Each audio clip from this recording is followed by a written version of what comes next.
She's my granddaughter, and she will be living with us from now on.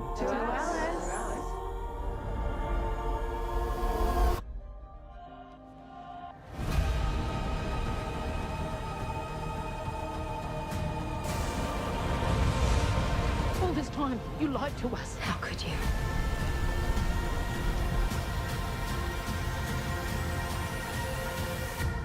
I just promised I'd keep her safe. Can we do that, Twig?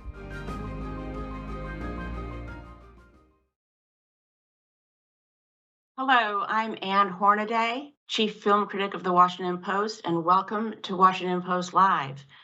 Today, I'm joined by Bruna Papandrea, founder and CEO of the production company Made Up Stories, as well as executive producer of a new Amazon limited series, The Lost Flowers of Alice Hart. Bruna, welcome. Hi, Anne. How are you? It's good to see you. You too.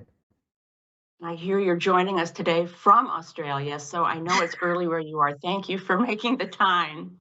It's okay. This is a limited series based on Australian author Holly Ringland's best-selling debut novel, The Lost Flowers of Alice Hart. Obviously, adapting novels has become your wheelhouse. I mean, you've just been behind so many amazing book adaptations.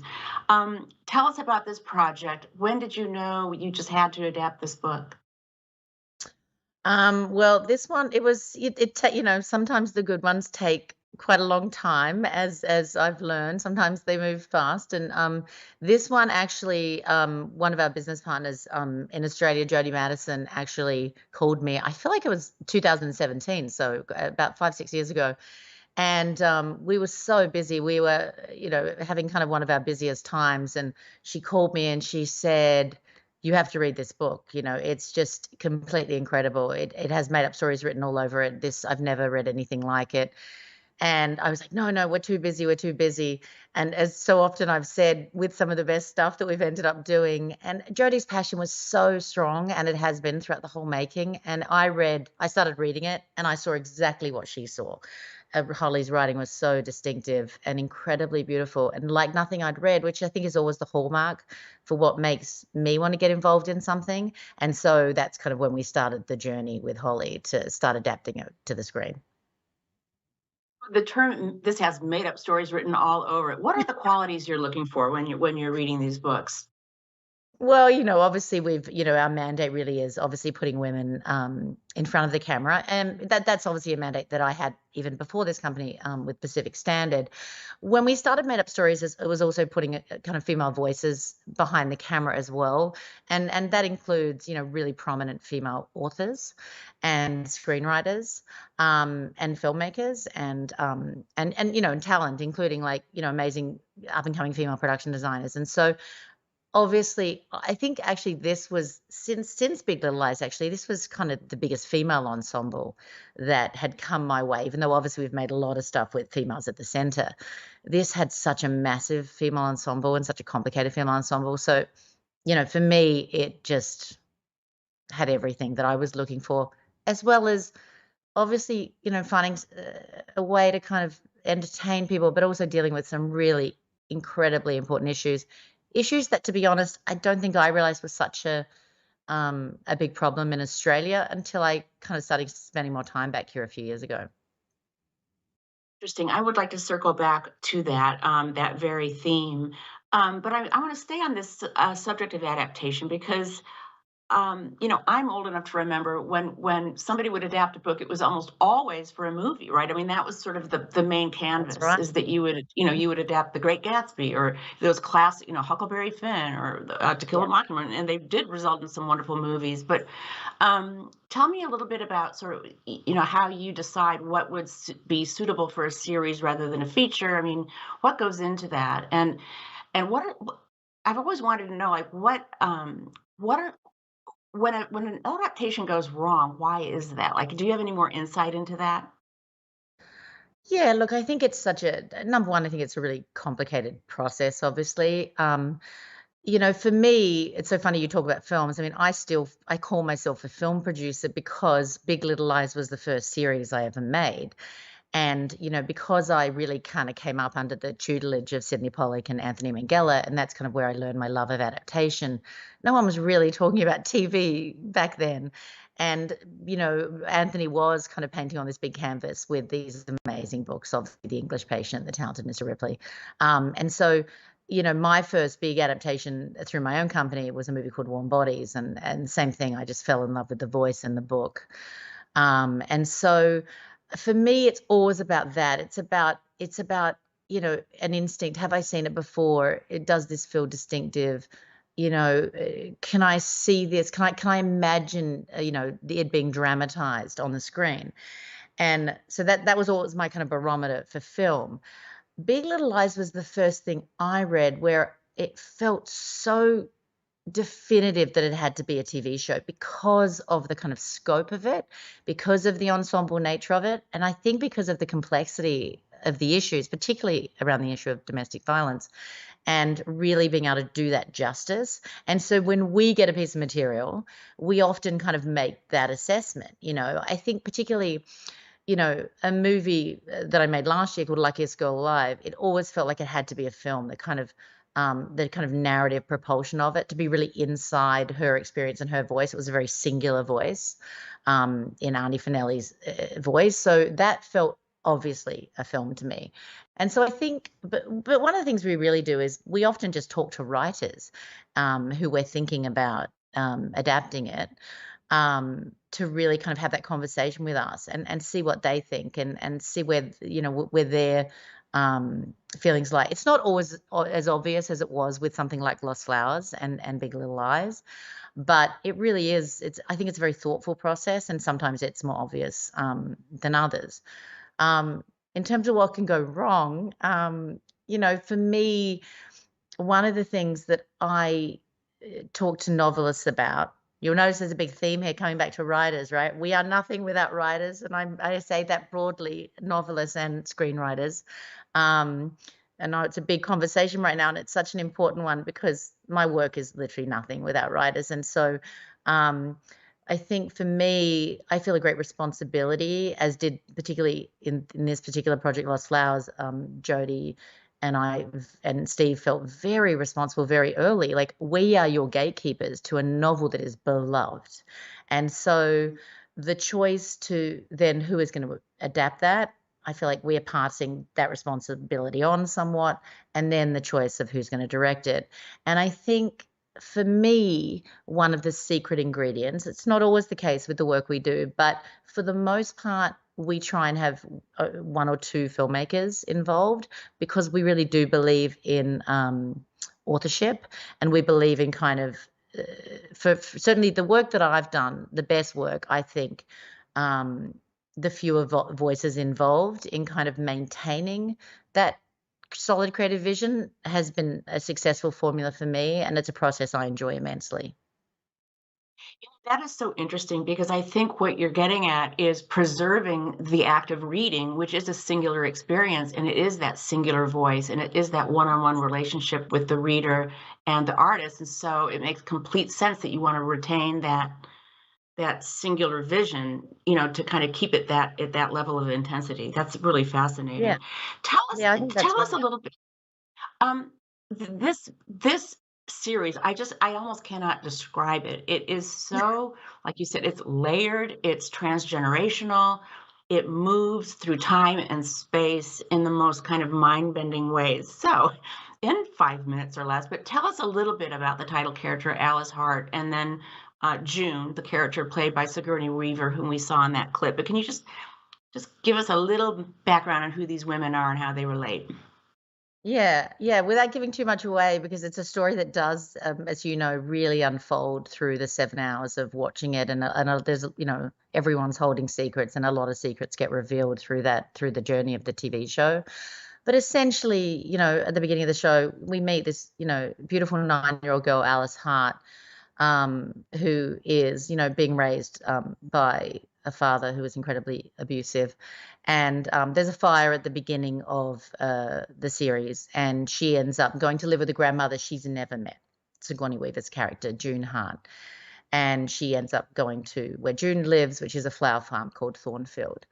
And really that's the kind of catalyst for, what will in some ways define the rest of, her journey and her life. But ultimately, like so many things that I do, it's really a story of female friendship and resilience. And I think really relatable to so many people in terms of not just kind of breaking cycles of trauma, but, just really, breaking cycles and what we inherit, from our pasts and from our families. And, how do we kind of, break through some of those cycles. And I think, again, that doesn't necessarily have to mean cycle of violence. I think that can mean a lot of things for a lot of people, which is why I was attracted to it so much. Well, and it also, just visually, this story takes place in New South Wales, the beautiful coastline of New South Wales, and then it moves to another part of Australia, equally stunning. The natural world is such a huge part of the storytelling.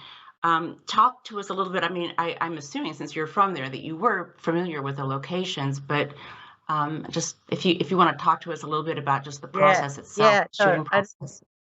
No, it's funny because you think that, right? It's like we never really explore as much as we should the places that we're from. And look, I've been away from Australia for 20 something years. So I really didn't know it as well. And, I mean, this is where you'll hear me, the funny Bruna, come out because, anyone who knows me knows that I'm a little bit scared of nature.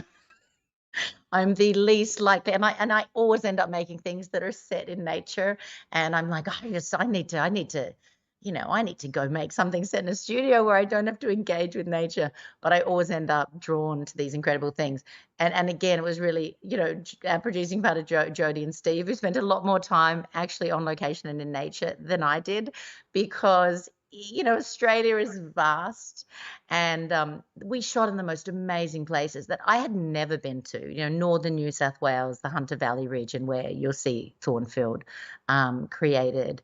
The desert in Alice Springs, which is a rente land, the Indigenous people.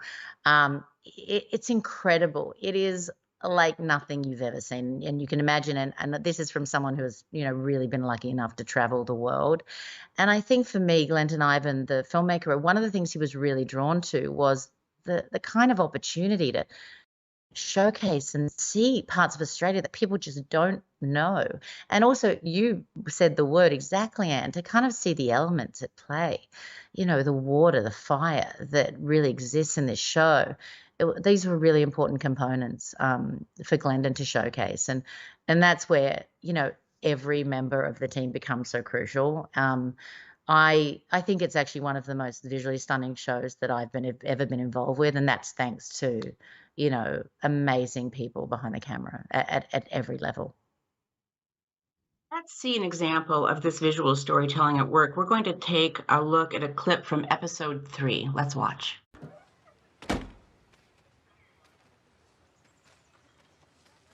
What do you see? Flowers? Women. Only women.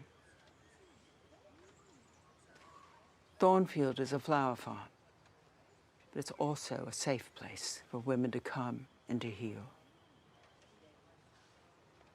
This is a refuge. Mm-hmm. And all of your poking about with police and lawyers puts all of it at risk. Every woman here.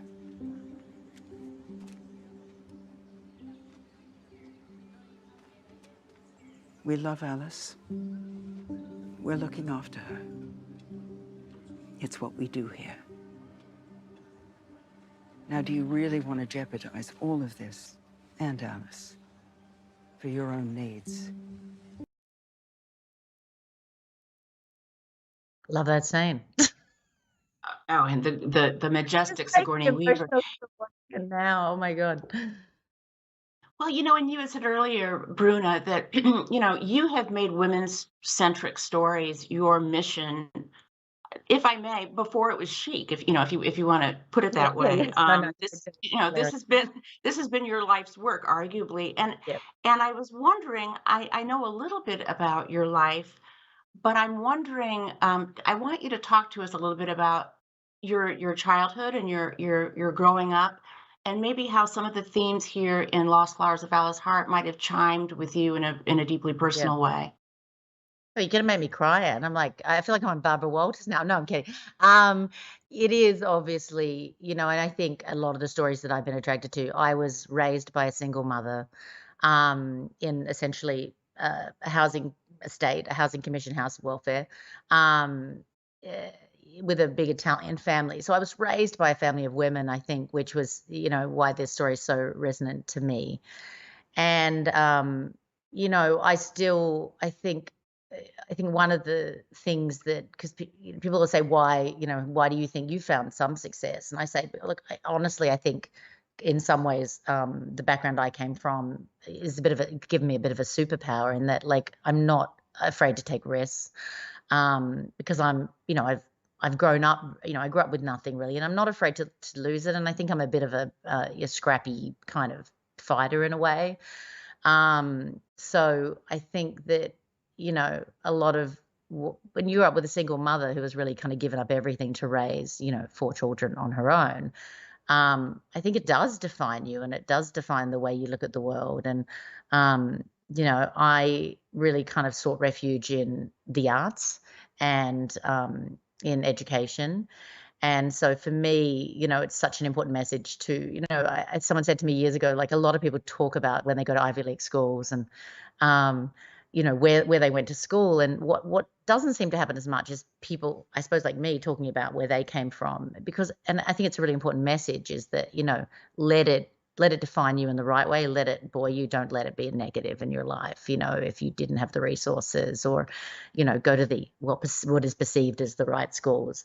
I dropped out of college multiple times. I never finished, which was always kind of a bit of a bugaboo that I had. But my path was, different, and I think it was one that was, very kind of immersed in seeing the world and life and learning about life. And so, for me, I do think that does give me a slightly different perspective in terms of the way I look at, the things I want to put into the world. And, look, ultimately, I think it's about empathy. I think the best actors have empathy. I think the best writers have empathy. I think the best producers have empathy. Um, and this is a moment, I think, in our culture where empathy is just so important. When you mentioned the Ivy League school thing, in terms of the culture of Hollywood, of which you're a part, we talk a lot about diversity and equity, but we don't talk a lot about class diversity and equity. Yeah. And just like Yeah. you said, these differences in backgrounds, and honoring all of those backgrounds, and not honoring them, like, you know, craving them and needing Yeah. them badly, to be able to tell better stories. And that kind of segues into where we are right now with the business. Obviously, we're in the midst of a big strike, Yeah. writer strike and actor strike. There's going to be a meeting tomorrow between the writers, negotiators, and the producers. Do you have any thoughts, Yeah, I mean, feelings about where things yeah, stand? I mean, yeah, look, I obviously, again, my career is defined by writers. I mean, I think more than anything. I mean, I've talked for years about, it always starts with the words. And I really include, fiction novelists in that too, for me. And screenwriters, I mean, they are some of my favorite people. Some of my best and, most exciting relationships are with writers. And so, obviously this fight is important. And, I've been thinking a lot about, I think I, like everyone else, wish it wasn't happening at this time, given what we've just all been through. But the time is the time, when, the contracts are up, it's time for discussion. The business has changed so much, and so I really understand why, this needs to happen. I, like everyone else, am very glad that conversations seem to be resuming, because, my big concern is also our crews and all those people working below the line who are really suffering also in this moment, and have for years, coming off obviously what's been a very trying period for so many people. So yeah, I obviously, I'd love it to, be over, but I absolutely understand why it's happening. And so, you know, um, I really hope, that we come through this, and, everyone feels like, that a fair and equitable deal has been reached. Indeed. Well, and it's interesting because I think you have a distinctive valence on this just because you did come of age as a producer during that age of streaming. And I know that you felt that Yep. it was a boon for creative people, certainly for storytellers and content creators. But are there parts of that model that could stand to be improved, do you think? Yeah, look, I think like anything, right? Everything's kind of it has to work itself out, I think. And look, the way that we've set up our business has been that we've been able to work with everyone. We've never just worked with one streamer, for instance. And I've had so many experiences, and my only barometer is if I have a bad experience, I don't repeat it. Because I do feel that the day to day and where do you do business and whether people are fair is really important, and how people are treated is very important. So, look, I've had incredible experiences at most of the streamers. By the way, including Amazon Prime, who just made my latest show. And for anyone that's seen it, so much props to them for like being brave enough to make it, because it is not, it's not an easy show to say yes to. It's a really complicated drama. And so obviously that it buoys my spirits. It buoyed my spirits when Netflix made a movie I'd been developing for 9 years, about, also about trauma, like Is Girl Alive. And so, you know, I obviously am engaging with a lot of the streamers, as well as, the HBOs and, all of the, kind of more traditional. I haven't, I really did not come up in the age of broadcast TV. I've never made a broadcast show. So I don't have so much to compare it to because, again, Big Little Lies was my first TV show. And more importantly, I think for me, the moment that I keep waiting for, which I'm praying there is a bit of a renaissance, is movies and people going back to the movies, because my first love will and always be making films, and people going to the cinema to see them. So obviously, during the pandemic in Australia, we were very lucky that people really kind of went back to the cinema to see Australian films during the pandemic here, which really lifted my spirits. And so I've been waiting for that moment in America, and I'm hoping this is it. I'm hoping this is a kind of turning point and a reminder that there's community in that experience, that collective experience of seeing things in a cinema. And that's actually the thing I'm most excited about right now. And of course, we're speaking in the backwash of the tsunami that is Barbenheimer, um, which speaks to what you're talking about. I mean, just the Exactly. enthusiasm of audiences coming to see these two movies, um, and especially Barbie, in terms of what you've been doing and what you've been dedicating your life to, telling women's stories, talking about female experience. Um, Personally, I am shocked, amazed, and gratified that audiences have embraced the message of Barbie so warmly. I was not sure they would, frankly. And I'm wondering how you see it, and like, is this a good bellwether for you in terms of the kind of work you want to be doing, from here forward? Yeah. Full disclosure, I have, because I got off a plane from Europe and I'd been gone about 5 weeks. I've not seen it yet, but I knew it was going to be successful. I had every feeling, and partly because I have a 10-year-old daughter, and it's all she talked about for 6 months leading up to the release. And also because partly because when I saw the trailer, I was like, oh, I want to see this movie. And look, I haven't seen it, but I'm a massive Greta Gerwig fan. Lady Bird and her version of Little Women are two of my favorite films. And in fact, I just rewatched Little Women while I was traveling. And so, the thing for me, I did have a really strong sense. I had a strong sense that it would kind of take the world by storm. It just felt also kind of like what people needed in this moment. I think that my only bugaboo, which I know is also shared by other women, and is this idea that, I'm in two minds about this, because obviously it is so exciting. She is she's the first female director to, have such massive hit. But the idea that we still have to say that, I mean, when was the last time you heard anyone say, someone was the first male director to have, a massive success? You just don't hear that modifier ever, ever, ever used. And that's a bugaboo of mine, but you've probably heard me talk about it many times. It's the same bugaboo I have where people presume only women will watch Lost Flowers, for instance. They won't. Men will love it just as much as women if they watch, And so, forget about like her being the first woman to have such success. Like it's a massive juggernaut success regardless, and Yeah, so exactly. that's what I look at, and it gives, really, again, it's been so kind of gratifying to watch, and honestly just, hear her talk about the process and talk about, the kind of way it came together, and it's super exciting. I can't wait to see it. I have tickets booked to the cinema. It was really exciting. I actually went to go book for this weekend, and it was and I had to have a good seats, obviously, and it was almost sold out everywhere. And this is, I think, the third weekend, and I was like, this is amazing. And Oh yeah. I know it's amazing because the women who work with me, some of them have seen it 3 or 4 times Oh already. yeah.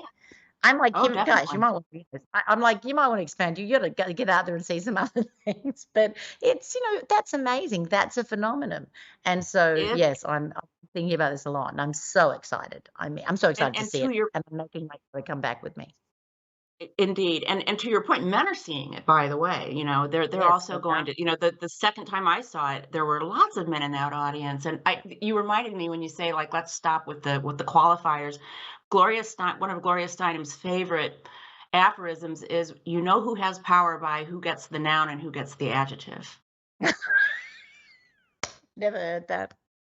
That's to just That be the should be on my thing. business card. And then who has to have the qualifier. So I completely agree with that, and I live for that day that we can just say filmmaker, and that's perfectly accurate enough.